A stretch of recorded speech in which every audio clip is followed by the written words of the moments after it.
This is a reading video for Tokyo Ghoul Episode 5. Click in the link in the description below to go watch my reaction and then come back here to see my full thoughts, ideas, and theories about this episode and what's to come and all kinds of stuff, my theories on what's to come. So click away now or be spoiled as to what happened in this episode. Okay, so joining me today is good old Try. So, it was definitely an interesting episode because um, well, for one, we're fighting the one guy who, at first, like last episode, I didn't know who it was, but then the Discord people helped me out with who he is and everything. But him being a half ghoul is really interesting. So it looks like the ghouls are also doing the half ghoul like transplant kind of thing to achieve some form of like added members kind of thing, because like ghouls in my eyes seem very limited on like population, so like them making ghouls is like their best bet for like soldiers kind of thing. So this guy in particular seems very strong, and like they were saying like SS class, so he's stronger than most ghouls just by himself. So him battling is really interesting. Remember the old man watching the computer stream last episode? It was the same doctor that Kaneki had. And oh, was it? Okay. All right. So that makes sense then. So yeah, because like he knew what was going on. Like the doctor guy, like he knew. I bet you he knew exactly what he was doing with Kaneki, and Rize, when they both came in, kind of thing. So for sure he knew what was going on. So yeah, I guess if it's the same guy, then he's using the same practices just on more people, basically. When Kaneki said he couldn't eat because food tasted bad, it showed in doctors. Yeah, that's right. He did like hint at like he knew why, kind of thing. So, yep. So we're probably gonna see him later on, potentially. But it is interesting that we haven't seen him since then, kind of thing, right? Like he hasn't popped up. I don't think so. Anyways, maybe he popped up like once or twice with the. I was thinking the mob, but that was the dad of Hiname. That was the doctor that I was thinking of. I think it showed him in a route with the twins. Interesting. Anyways, it's interesting to see. Or I'm interested to see what his goal of all this is. Route A is the second season. Okay, yeah. But yeah, I'm wondering what his goal is on all this. Really, is it just to make half ghouls basically, or like what purpose, right? Because that's one thing that I'm interested in. Because, like you said, he was with the twins. The twins are both one-eyed ghouls. Not only Kaneki, but also him. The kid as well is also half ghouls that we know that the doctor has worked on. So I'm interested to see why he's creating half ghouls.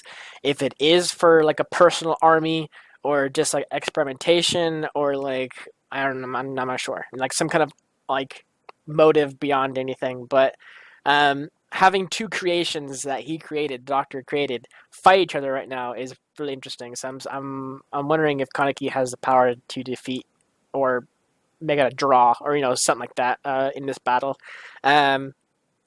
We had the Urie,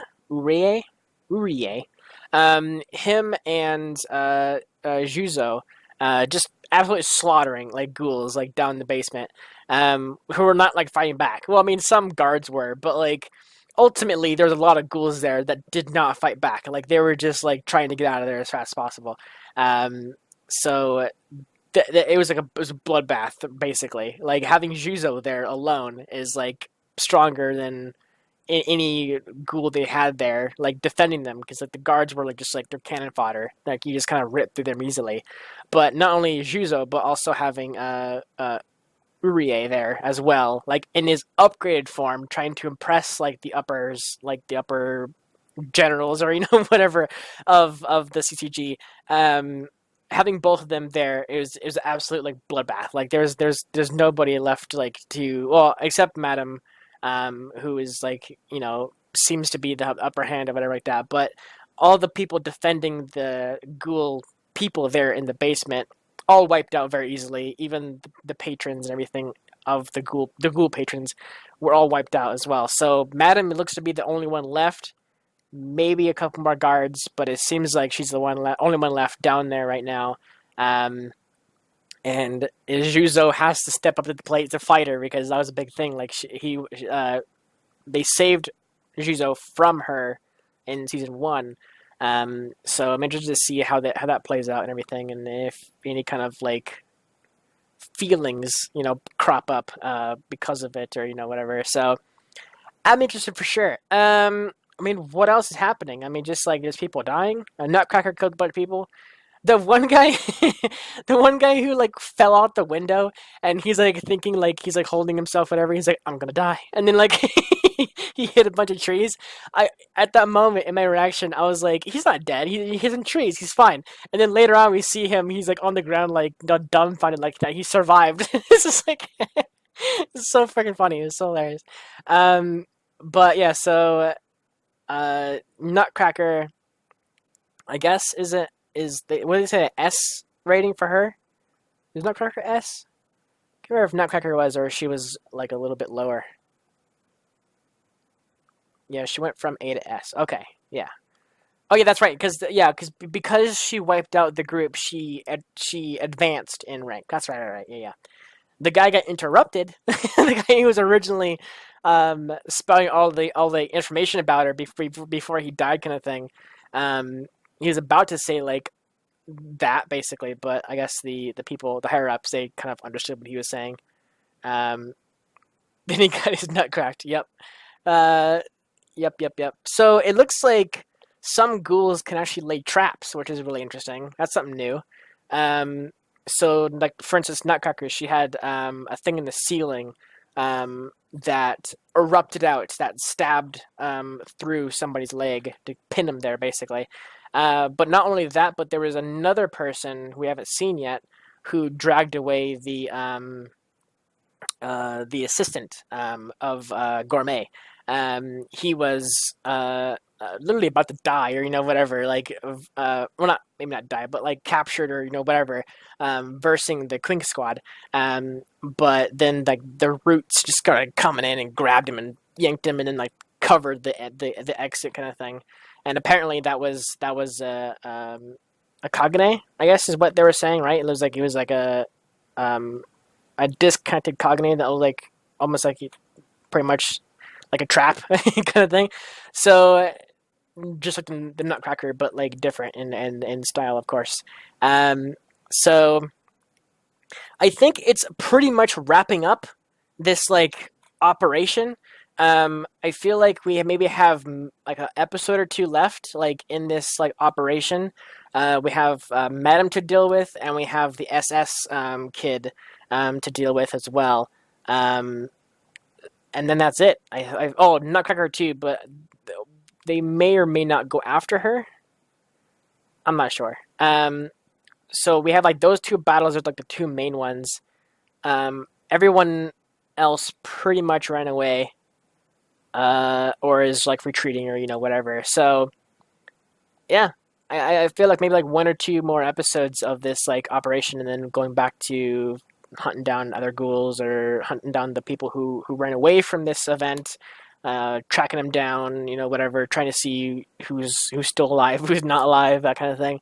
I really want Kaneki to reborn himself, kind of thing. I want Kaneki's memories to come back, because that's one thing that I feel like it's pretty hit and miss whether if it does happen, if his memories do come back. I wonder if his old memories will overshadow his new ones, or is it in reverse? Like his new memories are the ones that overshadow the old ones, and he kind of realizes like he is like this kind of massive badass ghoul called Kaneki, and then he knows how to use his Kaneki better. Because the last we saw Kaneki, he was fine. He kind of let himself like into this Zen moment where he wasn't like bloodthirsty or whatever. So like he walked right up to all of. Oh, I mean this was in Route A, but like he walked up to them and sacrificed himself in a way. Like, well, not sacrificed himself, but gave himself up to them. So I'm interested to see like which version of him takes over if he does get his memories back, his new self or his old self take over kind of thing. And I'm sure that's pretty much what's happening in his mind right now. Because he always sees the Kaneki in his head, the evil one, or whatever, the old self, like try to say like let me take over, kind of thing. Like so that I guess internally is happening. So I'm interested to see which take over. Like that's one thing. I do want to see Kaneki at full strength again because it was really cool to see him in Route A, even though like a lot of that is like non-canon, whatever. It would be interesting to see what part of his fighting style was canon, or something like that. Like it would be really cool. What else? I mean, just Toku's brother, Ayato, helping out. I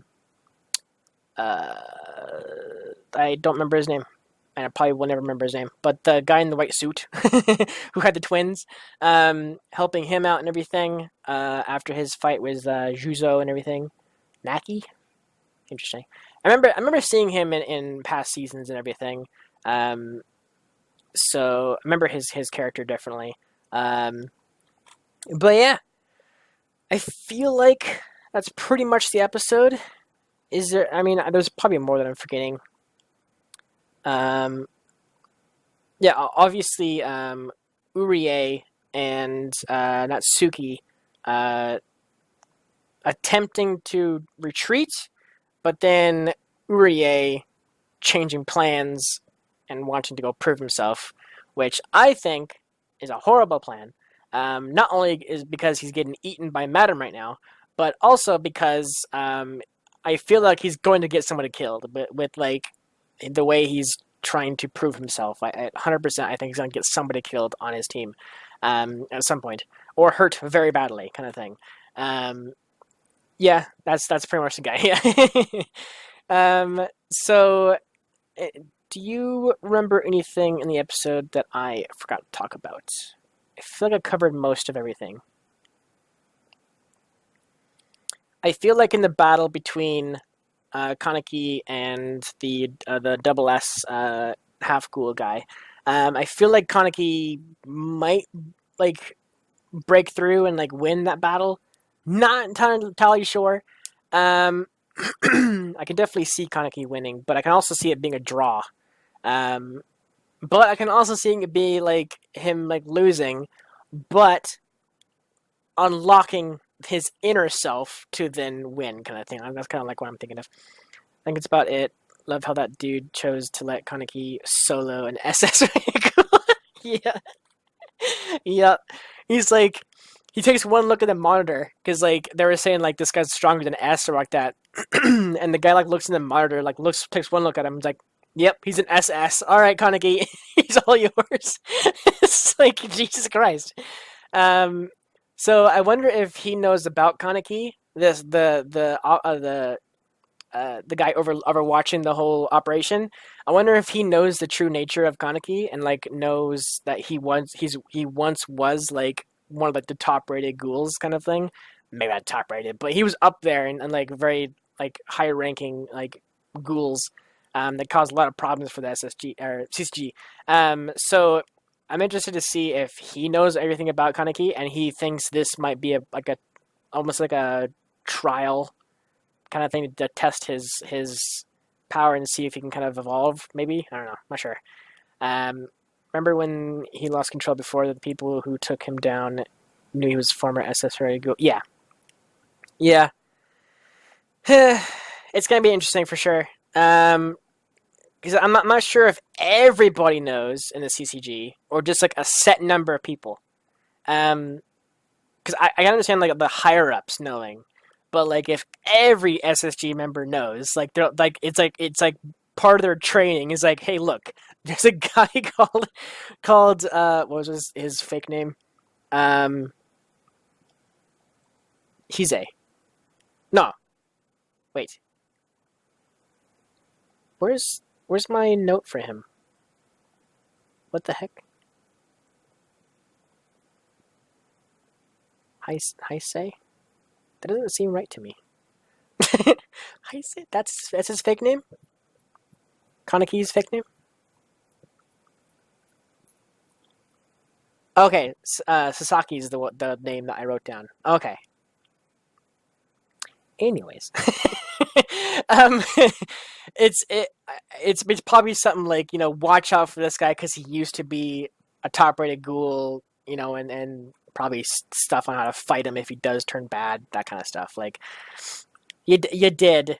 I just didn't pull it up. I have my like cheat sheet here of just names, pretty much. Anyways, I feel like that's it. If there's anything I missed that you would like to talk about in the comments down below, I will talk to you guys down there in due time and such. So, I guess it. Just like a final, like, in my head, a quick like run through of all of the everything that happened, basically, to see if I missed anything. So yeah, I think that's it. Thanks so much for watching. Tune in next week for episode 6, and I will see you guys then. Take care, buddy.